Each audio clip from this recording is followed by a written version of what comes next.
नमस्कार, मी संजय आवटे. आवाज महाराष्ट्राच्या विशेष कार्यक्रमात तुमचं स्वागत. आज पुन्हा नवी गाज, नवा आवाज. आज आहे संक्रांत. संक्रांत म्हणजे संक्रमण. उत्तरायण सुरू असताना सर्वजण शुभेच्छा देत आहेत. तिळगुळ घ्या आणि गोड गोड बोला. व्हॉट्सॲप असो की फेसबुक, सगळीकडे अशा गोड गोड शुभेच्छा आज दिसत आहेत. तुम्हालाही खूप शुभेच्छा. या गोड गोड वातावरणात काही चांगल्या बातम्याही ऐकू येत आहेत. गेल्या काही दिवसांपासून आंतरराष्ट्रीय बाजारामध्ये कच्च्या तेलाचे भाव झपाट्याने कमी होत आहेत. पेट्रोल आणि डिझेलचे दर कमी होताना दिसत आहेत. अर्थव्यवस्थेसाठी ही सगळ्यात चांगली गोष्ट आहे. RBIनं ही रेपो रेटमध्ये कपात केली आहे. त्यामुळे घराचा जाणारा EMI बँका कमी करतील काय, तशी चिन्ह सध्या तरी दिसत आहेत. त्यामुळे मध्यमवर्गीयांचा घराचा हप्ता कमी होताना दिसेल काय, किंवा नव्यानं घेणाऱ्यांना घरं स्वस्त दरात मिळतील काय. तिकडे शेअर बाजारामध्ये तेजी आहे, तसंच विक्रमी निच्चांकही आहे. हे नेमकं कशाचं लक्षण आहे? सोन्याच्या किमती स्थिर असल्याच्या दिसत आहेत. डॉलरच्या तुलनेत रुपयाची तब्येत जरा सुधारली आहे असं दिसतंय. पण त्यात एक पंचायत आहे. आंतरराष्ट्रीय बाजारात साखरेच्या किमती पडल्याचं सांगितलं जात आहे. त्याचं काय गौडबंगाल आहे? शेतकऱ्यांच्या उत्पादनाला, मग तो कांदा असो, टोमॅटो असो अथवा भाजीपाला, यांच्या भावाला म्हणावा तसा उठाव नाही.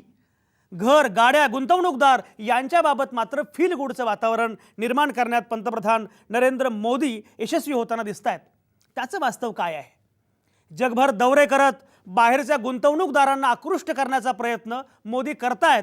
हे जे सारं दिसतंय ते मोदी सरकारचं यश आहे की आंतरराष्ट्रीय बाजारातली स्थिती मोदींच्या पथ्यावर आहे? काही असो, पण एकूण सळसळ आहे बाजारपेठेत. आता खरंच महागाई आटोक्यात येईल का? अर्थकारण भक्कम होईल का? आणि मुख्य म्हणजे त्याचं प्रतिबिंब येत्या अर्थसंकल्पामध्ये उमटेल का? मोदींच्या या अर्थसंकल्पाकडे सगळेच जण डोळे लावून आहेत. या अर्थसंकल्पात नक्की काय असेल? एकूण आपल्या अर्थकारणाची दिशा काय असेल? आणि हाच आहे आजच्या चर्चेचा विषय. संक्रमणाच्या टप्प्यावर आपली अर्थव्यवस्था उभी आहे का?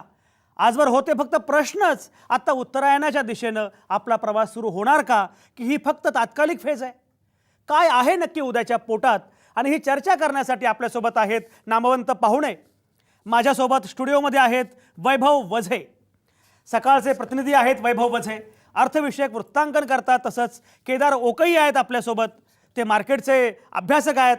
निलेश साठे आहेत आपल्यासोबत, LICमध्ये CEO आहेत निलेश. ते परळमधून या चर्चेमध्ये सहभागी होणार आहेत. राजेश तांबे आहेत आपल्यासोबत, ते अर्थविषयक घडामोडींचे भाष्यकार आहेत. पुण्यातून आपल्यासोबत आहेत अर्थशास्त्राचे प्राध्यापक विशाल गायकवाड. पुण्याच्या फर्ग्युसन महाविद्यालयात प्राध्यापक विशाल गायकवाड अर्थशास्त्र हा विषय शिकवतात. नागपुरातून आपल्यासोबत आहेत आशुतोष वखरे. आशुतोष वखरे यांनी फायनान्समध्ये MBA केलं आहे. या सगळ्या घडामोडी हा त्यांच्या अभ्यासाचा विषय आहे. या सगळ्या नामवंतांसोबत आपण करतो आहोत ही चर्चा. भारतीय अर्थव्यवस्थेचं उत्तरायण सुरू झालं आहे का? सामान्य माणूस आनंदी व्हावा असं काही आगामी काळात घडणार आहे का? आणि आपण करणार आहोत ही चर्चा. माझ्यासोबत आहेत वैभव वझे. ही सगळी चर्चा जी काही गेले काल आणि आज सुरू आहे, रेपो रेटच्या अनुषंगाने एक असं मानलं जातं की रेपो रेट आत्ता जी काही कपात झालेली आहे त्याच्यामुळे बराच फरक पडेल किंवा फायदा होईल असं म्हटलं जातं आहे. मला एक सांगा वैभव, की खरोखरच तुम्ही गेले इतक्या दिवसांपासून, इतक्या वर्षांपासून अर्थविषयक वृत्तांकन करत आहात. अनेकदा रिझर्व्ह बँकेच्या अशा घोषणांकडे आपण फार चर्चा करतो आणि प्रत्यक्षामध्ये घडत काहीच नाही. मुळामध्ये आमच्या सगळ्या प्रेक्षकांसाठी जरा सोप्या भाषेमध्ये समजावून सांगा की रेपो रेटमध्ये कपात करणं याचं महत्त्व काय आहे? ते आत्ताच करण्याची गरज काय होती का? आणि त्यामुळे काय घडणार आहे?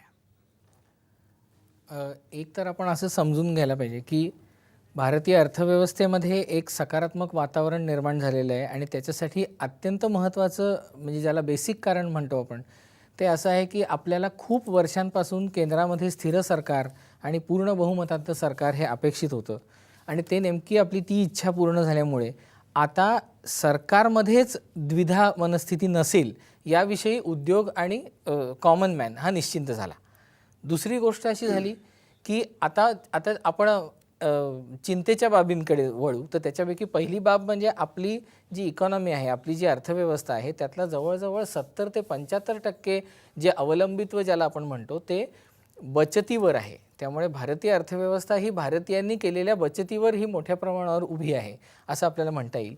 आणि आता हा बचत दर हा GDPच्या साधारणपणे 38% पोचला होता, जो गेल्या काही महिन्यांपासून आपण म्हणतो आहोत की तो झपाट्याने खाली येऊन तो 30% येतो की काय अशी भीती निर्माण झालेली आहे. हा बचत दर वाढवणं हे गरजेचं आहे. आता हा बचत दर वाढवताना बाजारामध्ये जर खेळता पैसाच नसेल, लोकांच्या खिशात जर पैसाच साठत नसेल, तर लोक बचत काय करणार? हाही एक सर्वसामान्य माणसाच्या मनातला प्रश्न आहे. मग हा प्रश्न सोडवणं याच्यासाठी आपल्याकडे एकच सध्या ज्याला मसिहा म्हणतो आपण अशी एकच व्यवस्था आहे संजयजी, ती म्हणजे RBI. की आपण सरतेशेवटी RBIकडे येऊन थांबतो की बाबा आता तुम्हीच काहीतरी करा. त्यामुळे RBIवर हे अपेक्षांचं ओझं हे कायमच राहतं.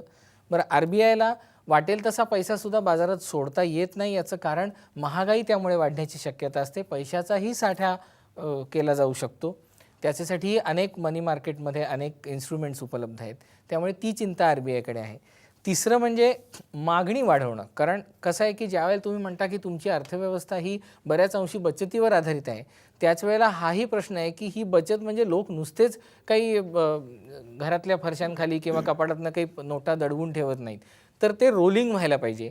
त्यामुळे मग बाजारात वेगवेगळ्या वस्तूंची मागणी वाढायला पाहिजे आणि मागणी वाढण्यासाठी पुन्हा लोकांकडे पैसा पाहिजे. म्हणजे हे जे विशेष सर्कल आहे हे भेदण्याचा प्रयत्न आज थोड्याफार प्रमाणात हा गव्हर्नर डॉक्टर रघुराम राजन यांनी केलेला आहे. आणि अर्थातच त्याच्यामागे पार्श्वभूमी आहे ती म्हणजे काल जे इन्फ्लेशनचा रेट जो जाहीर झाला, जो 0.11% आहे, अर्थात नोव्हेंबरमध्ये तो 0 होता आणि डिसेंबरमध्ये 0.11 झाला.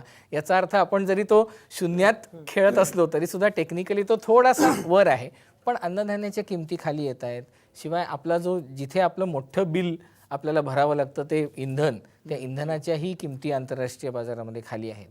आता याला थोडासा मला एक राजकारणाचा एक थोडासा अँगल वाटतो संजय याच्यामध्ये, जो अपरिहार्य आहे इथे सांगणं. अगदी थोडक्यात सांगतो.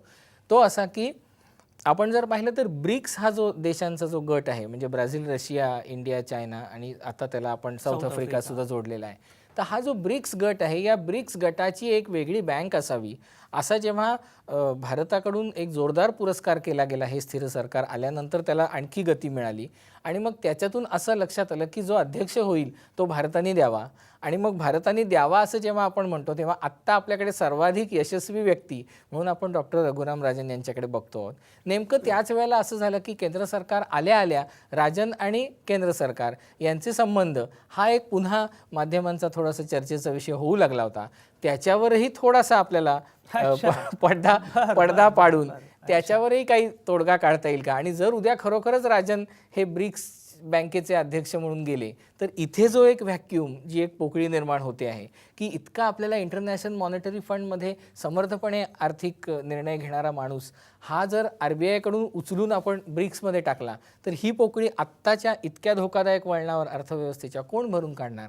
असं असताना हे संबंध, आणि ज्यावेळेला प्रसारमाध्यमांसमोर जेव्हा केंद्र सरकार सांगत होतं की नाही आमचं सगळं छान चाललेलं आहे, आता अर्थातच कॉमन मॅनसुद्धा हे म्हणेल की जेव्हा छान चाललेलं आहे असं प्रसारमाध्यमांना बोलवून सांगण्याची वेळ येते, याचा अर्थ कुठेतरी पाणी मुरत असतं. मग ह्या सगळ्यातून मार्ग काढण्यासाठी जो RBIवर दबाव वाढत चालला होता, त्याला केवळ हे कालच्या इन्फ्लेशनची ही आकडेवारी ही सकारात्मक आहे, हा एक मौका साधत RBI, सरकार आणि इन्फ्लेशनची आकडेवारी या सगळ्यात समन्वय साधायचा एकच उपाय होता, तो म्हणजे रेपो रेट कमी करणे. आणि तो मला वाटतं मोका हा अतिशय योग्य प्रकारे साधलेला आहे आणि ज्यांनी कुणाचंही अहित होणार नाही आहे.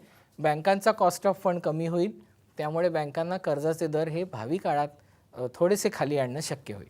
अतिशय फार विस्तारानं वैभव तुम्ही मांडणी केलेली आहे आणि विशेषतः ब्रिक्सच्या अध्यक्षपदाचा जो मुद्दा आहे तो अतिशय इंटरेस्टिंग आहे. किंवा या सगळ्या गोष्टींकडे खरं म्हणजे असं कॉम्प्रिहेन्सिव्ह बघण्याची फार आवश्यकता असते, कारण आपण सुट्या पद्धतीने अनेकदा विचार करतो.